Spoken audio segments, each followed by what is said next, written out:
Mon ami Johan Perez en personne ce matin, directement d'un beau milieu, un beau coin de pays sur Terre. Johan Perez, un gars de voile, un gars d'aventure, avec qui on a l'occasion, le grand privilège de l'avoir avec nous, qui vient justement nous partager, oui, ses expériences d'entrepreneur, ses expériences de la vie en général, mais vraiment quelqu'un de bien que je connais depuis un certain temps. Mon ami Johan, comment vas-tu?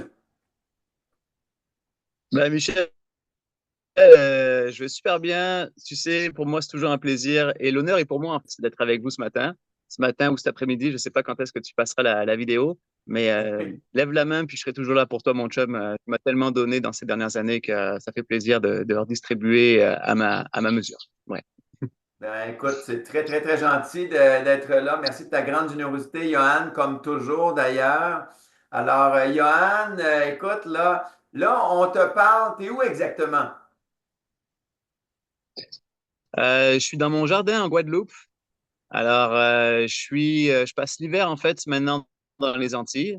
Quand je suis pas sur un catamaran à faire mes croisières, j'ai ma petite maisonnette en Guadeloupe.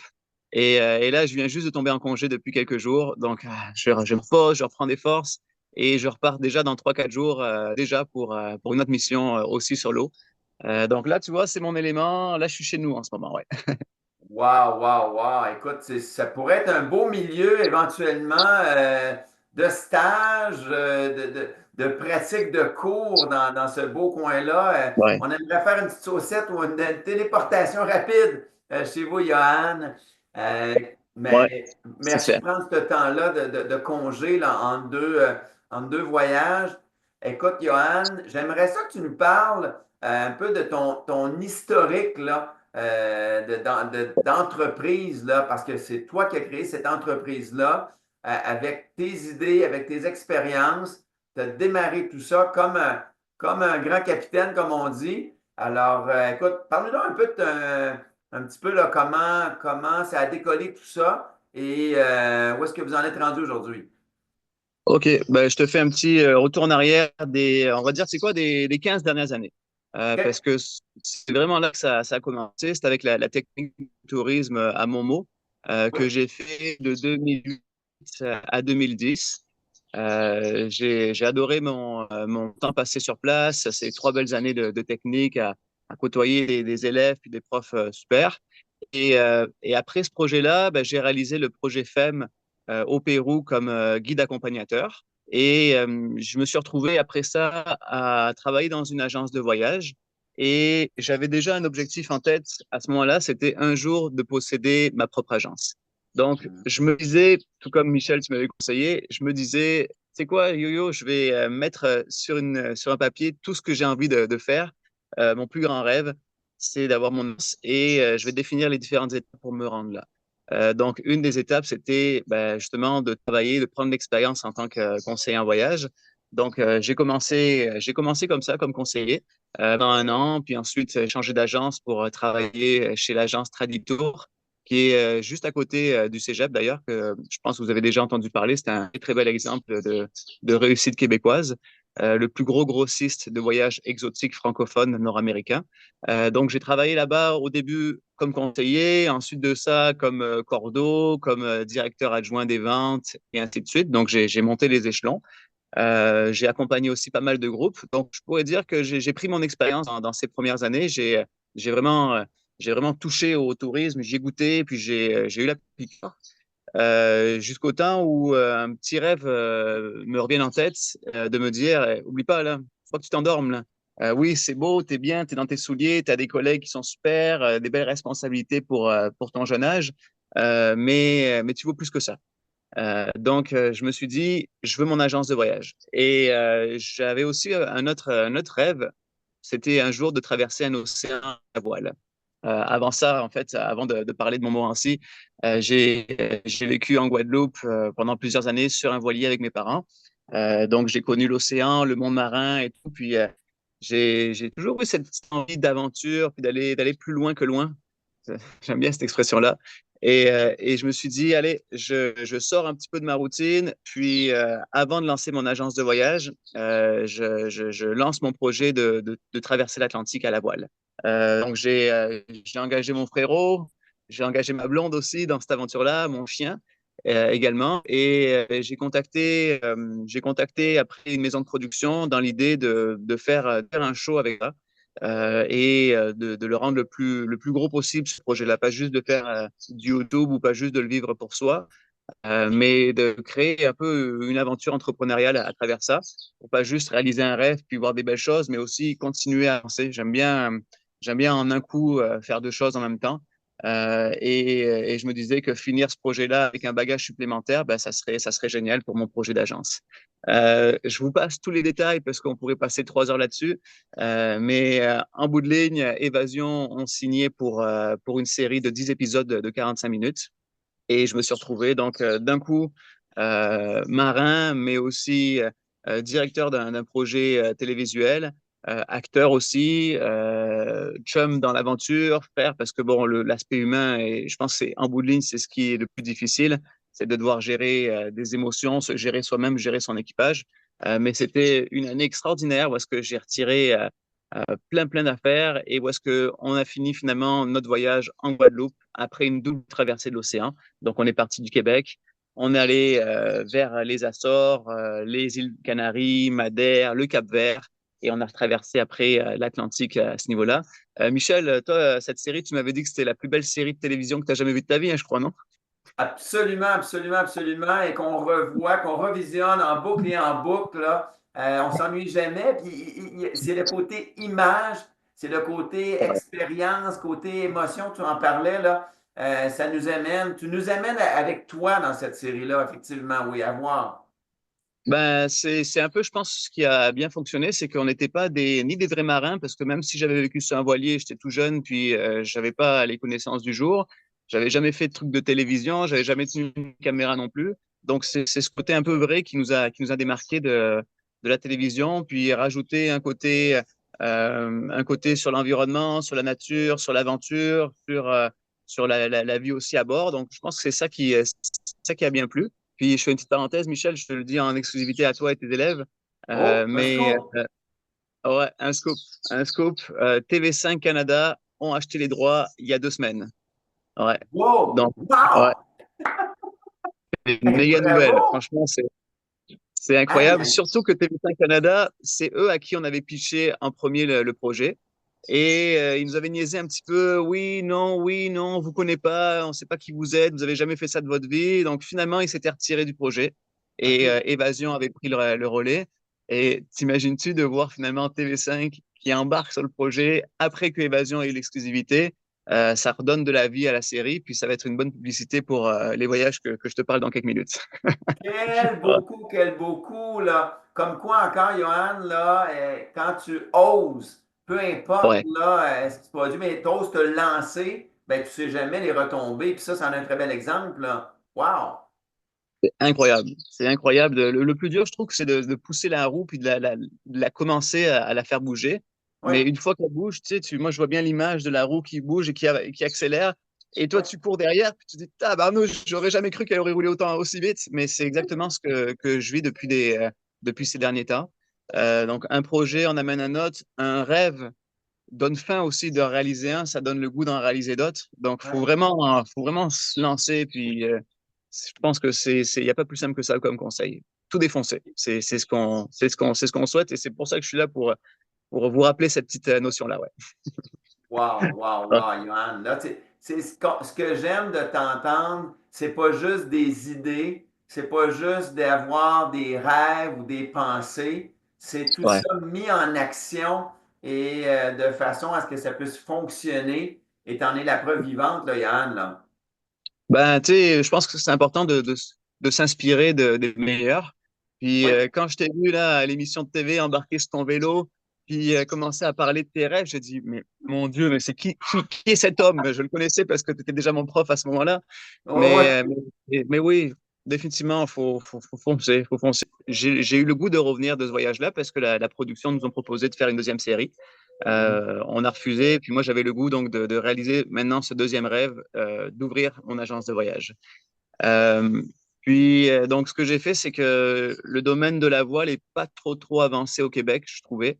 Et il n'existait pas, en fait, d'agence de voyage qui se spécialisait sur les voyages à la voile dans les Antilles ailleurs dans le monde.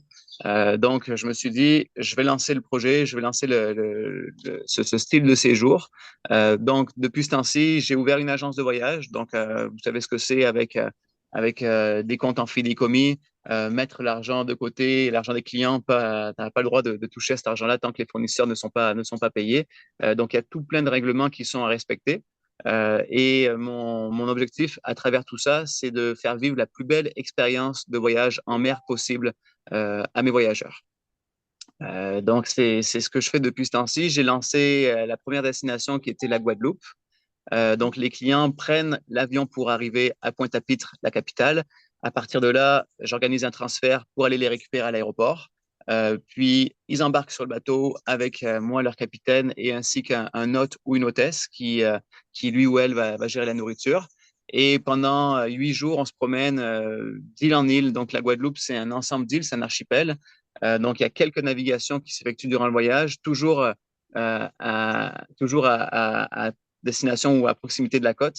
Donc, ça n'a rien à voir avec des grandes traversées océaniques comme j'avais déjà fait au préalable. Donc, c'est vivre l'expérience du monde marin, c'est de dormir à bord, c'est de manger à bord, c'est de débarquer à chaque jour, c'est de sortir les palmes, le masque, le tuba, de visiter. On rajoute le côté culturel, le côté humain à travers tout ça. Puis, ça crée des voyages qui sont tellement puissants, qui sont forts, où est-ce on est assez proches les uns des autres, où est-ce qu'on sort complètement de notre routine, de notre zone de confort. Et c'est vraiment ça qui me fait triper dans ces voyages-là, c'est de voir les gens se dépasser, de voir les gens qui commencent au début tranquillement, timidement à se baigner à l'échelle, d'autres qui sont plus avancés puis qui vont un peu plus loin déjà, mais qui tranquillement, chacun baisse ses limites, chacun va plus loin. Et ce dépassement de soi, ça fait qu'au retour au Québec, au retour de chez soi, on sent encore plus vivant. On sent qu'on a gagné quelque chose. C'est pas juste d'avoir vu des belles choses, on a un bagage supplémentaire et ça nous suit. Et ça donne qu'une chose, bah, c'est de s'inscrire sur le voyage suivant. Donc, c'est un peu l'idée. J'ai commencé avec la Guadeloupe, puis depuis ce temps-ci, d'autres destinations qui s'ajoutent. La Martinique, Sainte-Lucie, Saint-Vincent, les Grenadines. Là, il y a la Grèce que j'ai développée et que je vais accompagner aussi au mois de septembre. Même principe, toujours en catamaran. Exclusivité, les amis. La Croatie aussi. Il y a quelque chose qui va être superbe avec la mer Adriatique là-bas. Euh, Wow! ouais, Wow! On voit ouais, grand, là, parce que bon, ça ouais, fonctionne avec la Guadeloupe, avec les Antilles et avec ouais, tous les produits que tu as offerts là, qui répondent vraiment à une tendance, parce qu'on les suit, ces tendances-là. C'est-à-dire que les gens veulent être de plus en ouais, plus actifs dans leur voyage, prendre part. Et il y a un côté ouais. découverte, il y a un côté humain. Là, je trouve ça super intéressant tu réponds vraiment clairement à cette tendance-là avec tes produits que tu développes. Puis là, tu ne t'arrêtes pas avec les Antilles. Ben non, le gars, il dit, ben écoute, je vois un peu plus là au nord-est avec la mer, la Méditerranée, avec, bon, la Grèce, tout ça. Puis là, tu me parles de la Croatie. Wow, c'est merveilleux ça, Johan. Bah, c'est vrai que la tendance a mis le doigt là-dessus. Les gens sont très forts maintenant sur le slow tourism, le Oui, slow travel. Donc, de voyager plus tranquillement, sans se stresser avec les écrans. Il y a une tendance aussi des dernières années, surtout depuis la COVID, c'est de participer activement à la réussite de son voyage. Donc, on n'est pas juste guidé dans un autobus à regarder par la fenêtre puis à prendre des belles photos. Non, on participe à notre voyage. Ça peut être, nous, de notre bord, en faisant avancer le bateau, en aidant à border des voiles, en aidant à s'amarrer, en participant aux manœuvres. Ça peut être aussi pour certaines personnes à s'impliquer dans la vie à bord, c'est-à-dire il y a mon hôtesse ou mon hôte qui prépare à manger, puis on voit qu'il y a des ignames, du manioc, des patates douces guadeloupéennes, puis il y a de la curiosité, est-ce que je peux t'aider et tout et tout. Tu vois, c'est drôle parce que moi aussi, ma vision a un peu évolué à travers ça. Au début, quand les voyageurs me disaient, hey, on peut vous donner un coup de main pour exemple, la cuisine, moi, j'avais tendance à dire non, non, allez plutôt sur le pont à l'avant, profitez des étoiles, la vue est magnifique, vous êtes en vacances, laissez-nous gérer. Puis c'est un des voyageurs qui m'a dit non, non, mais l'expérience sera complète si justement on participe à tout ça. Donc, tu sais, j'ai beaucoup apprécié ce commentaire-là. Je me suis adapté. Et maintenant, je continue à dire non, non, profitez-en. Et si la personne insiste, avec plaisir, voici, je te sors un petit tablier, puis on va jaser, on va découvrir ensemble. Pas juste moi qui vais te montrer comment ça fonctionne, mais je veux aussi apprendre de tes connaissances, autant au niveau de la voile qu'au niveau de la cuisine et tout. Donc, c'est un partage qui est très humain et qui se fait en fait vraiment dans les deux sens. J'entends souvent des gens qui reviennent de ces séjours-là en disant c'est la plus belle expérience, c'est mon plus beau voyage à vie. Je l'entends au moins une fois par voyage. Donc, c'est sûr que en tant que professionnel du tourisme, ça donne du gaz. Là, c'est en bout de ligne, c'est dans des moments difficiles parce que c'est pas évident de partir en mer comme ça avec des conditions parfois assez importantes, assez déchaînées, de gérer le stress du monde. Mais tu sais, quand je vois après ce que les gens ressortent, je me dis en tout temps que ça vaut la peine, puis qu'il faut continuer, puis ça amène aussi quelque chose de positif, pas juste à eux, mais aussi à la planète, de ressortir de là avec des idées un peu plus poussées sur l'écologie, de faire plus attention à notre consommation d'eau, aux produits qu'on lance dans l'océan, dans la mer, à l'électricité, l'importance justement de toute cette autonomie-ci. Donc, je me dis que c'est une bonne chose, puis ça me pousse justement à continuer, quoi. Ouais. Intéressant parce que à Mhm. t'entendre, on voit justement que l'entrepreneur en toi qui a développé des produits et les produits, les services vont vraiment prendre forme, vont évoluer Ouais. avec le temps, avec justement les besoins des clients et puis ce qu'ils recherchent Mhm. aussi. Et tout en justement la conscientisation par rapport justement, tu parles de l'environnement, tu parles des autres cultures et aussi Ouais. comme humain, sa place aussi avec d'autres dans un groupe, avec justement les tâches, mettre à profit ces tâches-là comme expérience. Fascinant, fascinant, Johan. Mais là, tu nous présentes ça vraiment comme, mon Dieu, ça a l'air vraiment facile. Moi, Ouais. je vais partir de cette entreprise-là demain parce que ça a l'air tellement, mais tellement évident quand tu nous en parles comme ça. Mais j'imagine qu'il doit avoir eu dans ton parcours de quelques années peut-être des plus ou moins bons coups, là. Est-ce qu'on pourrait Ouais. t'entendre sur les coups qui ont peut-être moins bien fonctionné? Ah, ok, vous voulez du croustillant, là, hein? Un Hein? peu, oui. Mais pour nous montrer la vraie vie d'un entrepreneur Ouais, aussi, là. ouais, ouais. Bon, c'est sûr que c'est pas tous les jours facile, même si la finalité ressort c'est le message qui en ressort. Mais non, c'est sûr que moi, ce que je trouve difficile, bon, c'est que ça va vite. Ça va vite, c'est l'aspect stressant aussi, pas juste en fait de réaliser des croisières avec tout ça mis ensemble, mais c'est la partie de toutes les étapes en fait. C'est-à-dire autant marketer le projet que le commercialiser, que le vendre.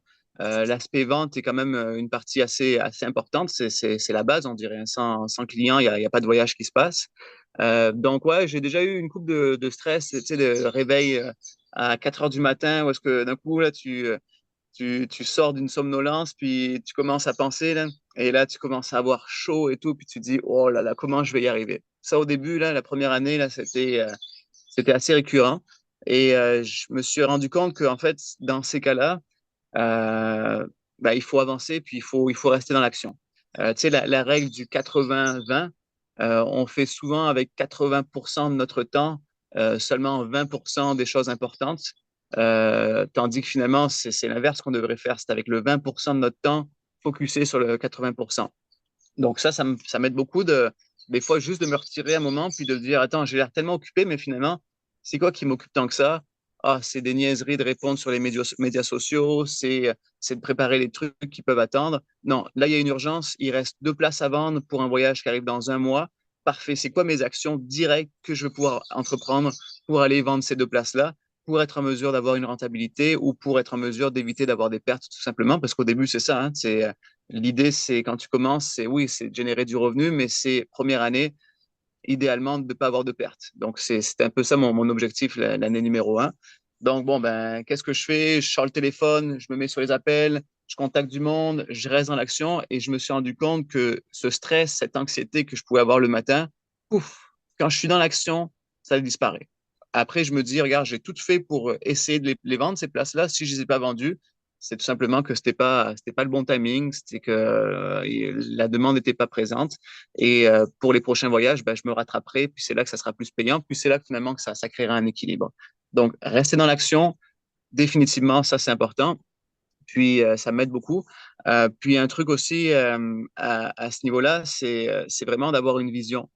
Des fois, justement, j'étais un peu bloqué parce que je voyais pas plus loin que ce voyage-là qui était en perte, qui arrivait dans un mois. Mais des fois, juste de me dire, bon, c'est quoi la prochaine étape après ce voyage-là? OK, tu voulais en développer un autre. Tu voulais agrandir également ton équipage pour être moins présent sur le plancher. Donc, tu sais, des fois, juste arrêter de focuser sur ce qui est là, mais vraiment de se dire, regarde, mon objectif, c'est ça, là. Puis se rappeler de son objectif. Moi, Michel, mon objectif, je vais te dire ce que c'est. Il est gros, il est grand, mais je pense que je serai en mesure d'y arriver avec ce que j'ai entrepris, puis avec toute l'aide que j'ai autour. Mon objectif, c'est de devenir l'agence, le leader, en fait, des voyages en catamaran au Québec. Donc, Oh, il y c'est a pas quelques... peu, ça. C'est pas peu, Johan, là. Ouais, Vraiment, là. Bel objectif. ouais. Ouais, ouais, puis Wow. ça, bon, je suis pas tout seul non plus, mais il y a de la place. Donc, c'est quelque chose que je me fixe dans 3 ans, devenir leader québécois des voyages en catamaran. Donc, ça va venir par justement me spécialiser, en faire encore plus des voyages comme ça, lancer d'autres destinations, agrandir mon marché au Québec pour que ce soit pas juste les gens qui ont vu la série de TV ou qui me suivent sur les médias sociaux ou qui voient la pub passer par-ci par-là, mais lancer des concours. J'ai un projet aussi qui est d'écrire un livre de recettes, des recettes de cuisine, parce que autant les hommes que les femmes qui cuisinent sont des gens qui généralement ont le temps, sont dans ma clientèle, 50, 60 ans. Tu sais, tout ce qui sont les amateurs de Ricardo, là, bon, ben, ça, Oh, c'est ma oui. clientèle principale. C'est ta Ouais, clientèle, c'est de la ouais, persona type, là, pour ton ouais. entreprise, là. Ça m'a pris du temps à la définir, cette clientèle. Je t'avoue, Michel, au début, je me dis, bon, c'est qui ma clientèle cible? Oui, c'est des gens qui ont de l'argent, mais en même temps, j'ai des amis, j'ai des gens autour de moi qui sont plus jeunes, qui ont peut-être pas trop d'argent, mais qui sont prêts parfois à mettre un gros voyage par année, puis qui à ce moment-ci seront prêts à se l'offrir, à ce montant de ce voyage-là qui coûte autour d'un 3 000 $ plus le billet d'avion. Donc, au début, ma première question, c'était justement qui cibler. Et je me suis dit, regarde, année 1, tu sais quoi, je ne vais pas me poser trop de questions, je cible le maximum de gens et ensuite j'aurai ma réponse. Puis c'est un peu ce qui est arrivé. Donc au début, j'avais beaucoup de gens qui autant avaient dans la trentaine que dans la soixantaine et j'aimais ça, ça crée une belle diversité, une belle mixité dans les voyageurs. Et tranquillement, là, je vois que en maximisant plus la clientèle des baby boomers ou en tout cas des gens qui rapprochent de la retraite, tranquillement, tu sais, j'augmente cette partie-ci, puis je diminue celle des un peu plus jeunes. Et c'est parfait comme ça, même s'il y a encore des fois un métissage que je trouve excellent. Ben, Euh, c'est ouais, intéressant parce qu'au début, tu dis, ben écoute, là, moi, je refuse personne, là. Vraiment, là, c'est un appel à tous, si on peut dire. Puis rapidement, ouais. tu vois vraiment qu'il y a des clients types qui se dessinent et probablement que tu vas organiser tes outils de com en conséquence pour Ah pouvoir oui, bien les cibler, là, j'imagine, là. c'est dingue, mais oui, définitivement. Et là, maintenant, en ayant une meilleure idée de qui est ma clientèle, j'utilise des meilleurs termes, des meilleures photos adaptées. Je sais à qui je m'adresse et je vois que ça fait une énorme différence dans tout, en fait. Dans tout. Absolument, absolument. Au Dis-moi, début, j'étais un Johan, peu. il y a sûrement Ouais. eu des Ouais. moments là où tu t'es dit, là, je vais abandonner ou là, je vais faire autre chose. Ah ouais. Je reviens à Montréal. Est-ce Ouais. qu'il y a eu de ces moments-là, de ces épisodes-là ou non? Ça a été quand même relativement correct de ce côté-là? Ouais, ouais, beaucoup, beaucoup. Un par semaine quasiment au début, hein. Un Tu sais, par semaine. ouais, ouais, le plus dur, c'est vraiment de se lancer, c'est de faire rouler la roue, comme on disait tantôt. Le stress sur les réservations qui bougeaient pas trop au début. Après ça, bon, le stress sur les fournisseurs. OK, j'ai le catamaran, mais il me coûte cher. Puis finalement, le cata est pas terrible. Tu sais, tellement de questions que des fois, la question, hey, je tourne la page, je claque la porte, elle est facile à se poser. Puis elle arrive souvent dans son esprit. Oui, Mais encore une fois, la vision, de se dire oui. non, non, c'est ça que je vise. Ça me permet d'aller plus loin. Je reste dans l'action. C'est deux trucs qui m'ont vraiment permis de mettre ça de côté. L'épuisement aussi, ouais. L'épuisement parce que des fois, tu t'embarques sur un catamaran, tu fais une semaine, ça se passe super bien. Et là, tu dis au revoir à un premier groupe à 10 heures le mardi matin et le deuxième groupe, il embarque à 16 heures le mardi après-midi. Tu as ne serait-ce que 6 heures pour cleaner le bateau, faire les courses, donner deux, trois claques, puis à repartir. Donc, ouais, ça, c'est à la longue, c'est vrai que c'est un peu difficile, surtout la première journée d'un nouveau groupe, parce qu'on vit quelque chose de très humain et de mettre tout ça de côté pour repartir. Des fois, faut un peu se forcer. Mais après, bon, ben, la magie opère, puis le voyage fait qu'on passe à autre chose, puis qu'on se retrouve reconnecté de façon différente à d'autres gens, puis on vit toujours des choses différentes aussi. C'est ça aussi que j'aime dans mes voyages, c'est que même si c'est toujours les mêmes croisières, les gens sont toujours différents, la météo sera différente, on va croiser des espèces aussi différentes. Parfois, on voit des dauphins, parfois on n'en voit pas. La semaine passée, c'est une baleine à bosse qui nous a salués à 15 mètres du Cata, c'était incroyable. Il y a 3 semaines, à chaque navigation, on a pêché un poisson à la traîne, un thon, une bonite, une dorade, un thazard, un barracuda. Écoute, on les a toutes faites en une croisière, là. C'était incroyable. Alors qu'une semaine avant, on n'avait rien attrapé de toute la semaine. Fait que en bout de ligne, c'est différent, mais ouais, il faut persister, faut s'accrocher. Et moi, j'essaye d'être, en fait, de me poser aussi un petit peu, c'est-à-dire d'être un peu moins impulsif, puis d'être un peu plus réfléchi. Je te donne un exemple, Michel. Récemment, j'ai le groupe de la FADOC, donc Oui. les 50 ans et plus. D'ailleurs, Oui. Michel, il me semble que tu dois être proche de la FADOC, toi, là. Écoute, je ne sais pas parce que quand je regarde, il faudrait que je revoie mon âge, là. Je ne sais plus à quel âge je suis rendu. Je ne sais pas je suis rendu où là-dedans. Il faudrait que je vois. Parce que peut-être je serais éligible, peut-être, possiblement. Est-ce que, C'est est-ce dans la tête. qu'avec est-ce qu'avec, étant éligible, est-ce qu'avec une petite carte de la FADOC, je pourrais avoir un rabais spécial sur vos voyages, monsieur? Ben, écoute, Ah, je justement, l'adore. j'ai contacté la FADOC récemment et en leur proposant mes voyages. Et donc, la FADOC ont apprécié, on dit, OK, parfait, on va vous publiciser dans nos groupes, on va imprimer votre publicité dans nos flyers pour les centaines de milliers de nos membres, on va vous l'envoyer par la poste et tout. Et on va lancer une date pour un voyage FADOC. Donc, ça, c'était tout récemment, c'était du 11 au 18 mars. Donc là, bien sûr, on met ça en branle peut-être 9 mois avant pour avoir le temps de faire les ventes et tout et tout. Donc là, on remonte à l'année précédente pour tout ça. Et donc les ventes commencent à se faire, les ventes se font super bien. Après, je pense même pas après un mois, il y a déjà un catamaran de complété, c'est-à-dire qu'il y a 4 cabines doubles par catamaran, plus 2 cabines simples pour le staff, donc pour le capitaine et son hôte ou son hôtesse. Donc on peut être maximum 10 voyageurs, hein, 4 cabines doubles, plus 2 membres d'équipage. Donc en l'espace d'un mois, les 4 cabines se réservent. Et là, j'arrive à un constat, je me dis, bon, qu'est-ce que je fais? Est-ce que je ferme le groupe et je garde les prochaines inscriptions pour un autre groupe FADOC de 2025-26 Mhm. qui n'existe pas encore? Ou est-ce que je vois grand, puis je lance un deuxième catamaran sur la même date et je complète un deuxième groupe? Michel, tu commences à me connaître, hein, depuis toutes ces années. Allez, vas-y, on loue un deuxième kata et on met finalement 4 cabines doubles supplémentaires en vente. Ouais. Donc ça, Incroyable, c'était le... incroyable, là. Parce que ça devait vous Ouais, ouais. demander, là, c'était notre question qu'on avait, parce que là, tu vas doubler, puis en même temps, ben, c'est question de ressources. Tu peux pas faire ça tout seul, là, tout ça avec deux, puis avec ce que ça demande, là? Ben, c'est la même question que je me suis posée. Je me suis dit, bon, c'est pas si compliqué que ça. Ça veut dire, en fait, de dédoubler tout ce qui est de la logistique. Donc, d'avoir un deuxième capitaine sur un deuxième bateau, d'avoir un deuxième hôte ou hôtesse, puis après, d'avoir les mêmes provisions, les mêmes courses, les mêmes recettes, les mêmes activités, puis de se mixer avec l'autre groupe pour certaines activités. Donc, chaque kata est autonome.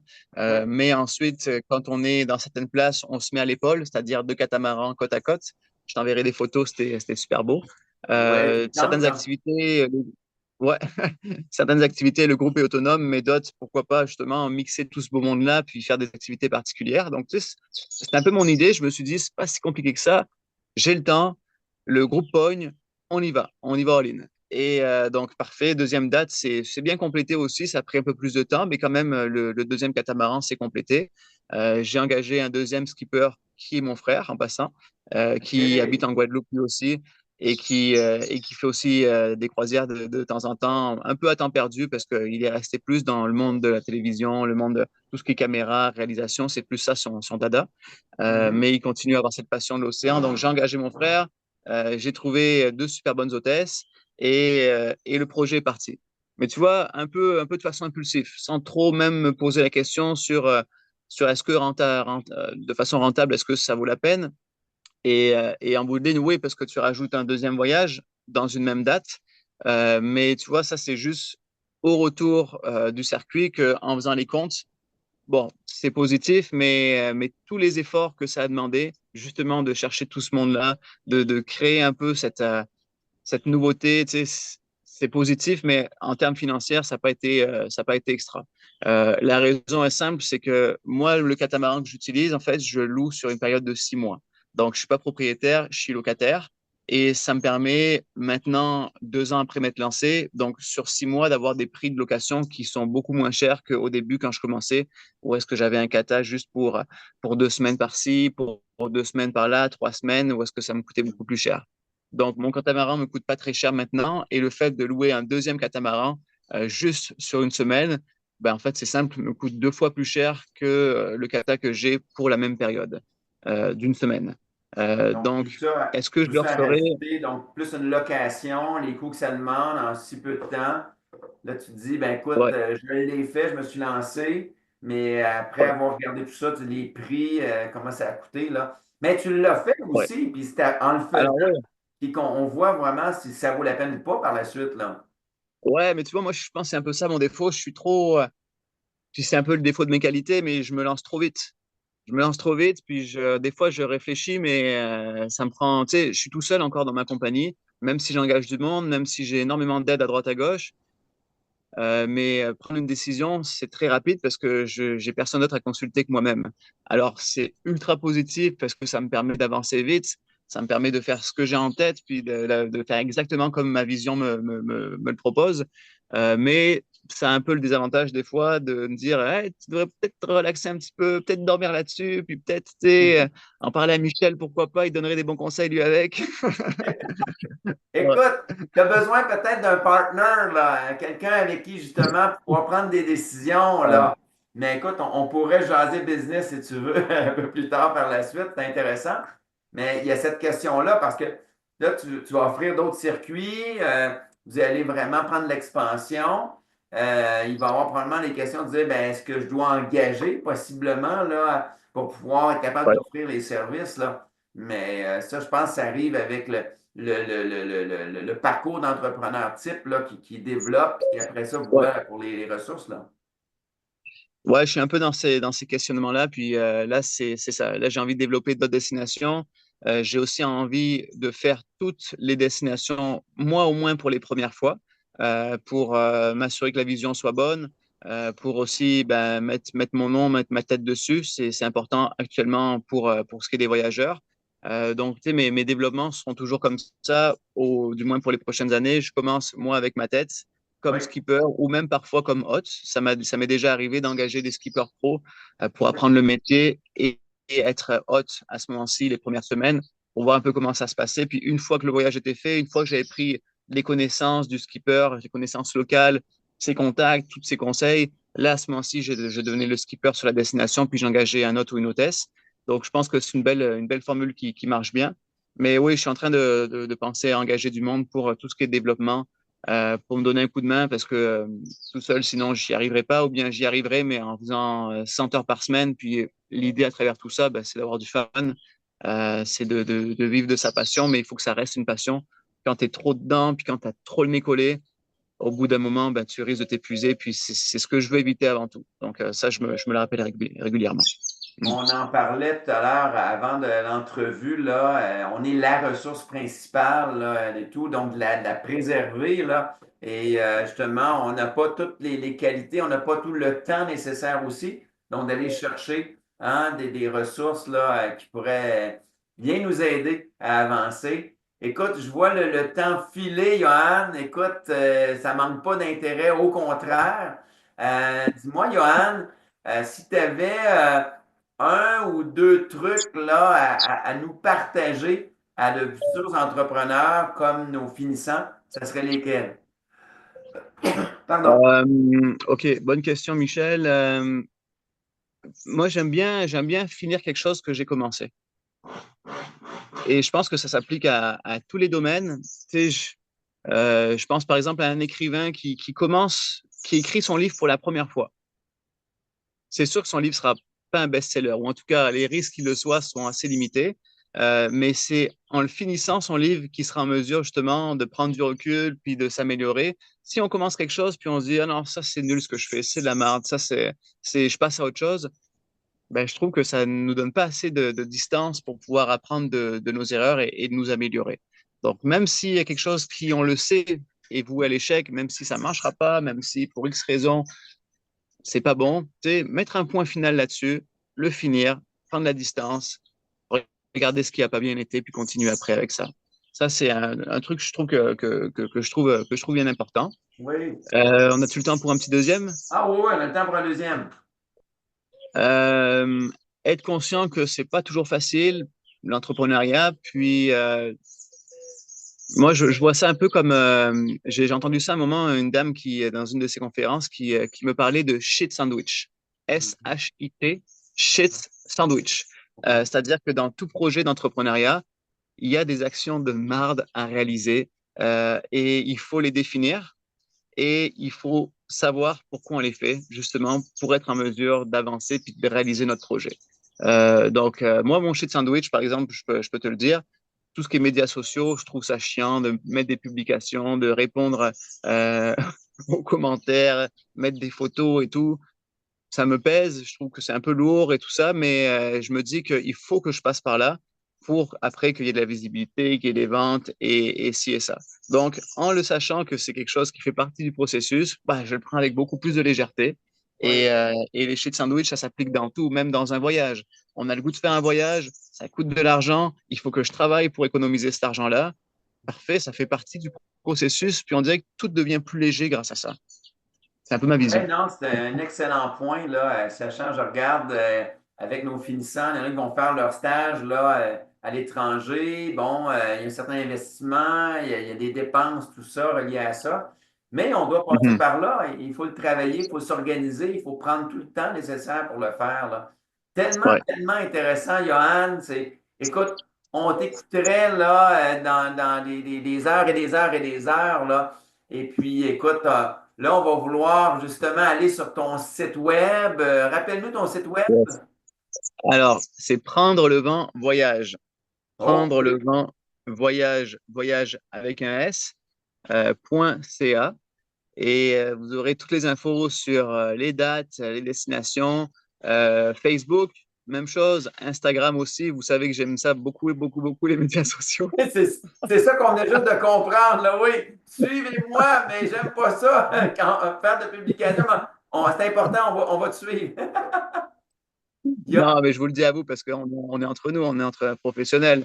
Ben oui. Mais après, c'est sûr que je mets beaucoup de légèreté dans ce que je fais. Puis tu le disais tantôt, Michel, puis j'étais content que tu le dises, que ça paraît facile, mais c'est vraiment ce que j'essaye de montrer aux voyageurs. Tu sais, des fois, les gens, ils voient que tu sues, ils voient que tu as passé une grosse journée, puis ils te posent la question, Hey, ça va-tu? Je vais jamais dire non, ça va pas. Tu Non. sais, les gens sont en vacances, les gens veulent entendre des choses positives. Ben oui, bien sûr que ça va. Puis en effet, ça va super bien. Puis je trouve que c'est cette légèreté, cette simplicité qui fait que tu es sur ton X et qui fait que les choses sont aussi beaucoup plus simples. Quand elles te paraissent plus lourdes et que tu te dis, ah, c'est difficile, ah, la vie est lourde, eh ben, elle va l'être encore plus lourdement. On Donc, va l'être encore plus quand on le dit, on le nomme. On dirait que c'est vraiment encore plus lourd, ouais. effectivement, de tout ça, là. Johan, Mhm. ça a été Ouais. vraiment, écoute, mon ami Johan, ça a été un réel privilège de t'avoir avec nous aujourd'hui, comme toujours d'ailleurs. Merci d'avoir pris ce temps-là, précieux temps de ton congé en deux voyages, justement pour nous partager tes expériences et surtout tes trucs et tes bons conseils à appliquer pour nos futurs entrepreneurs. Alors, je suis sûr que tout ça là, va être vraiment là, bien utilisé. On a besoin des trucs comme ça, comme pour des entrepreneurs, pour des entrepreneurs comme toi. Et puis, c'est tellement, tellement apprécié. Merci infiniment. Johan, on va te suivre. On va regarder, bien sûr, là, toutes tes aventures aussi. Alors, on va répandre la bonne nouvelle, bien sûr, parce que c'est un produit qui est tellement, tellement hot. Donc, merci encore une fois, mon ami Johan. Donc, on se revoit très, très bientôt, Johan. À la prochaine.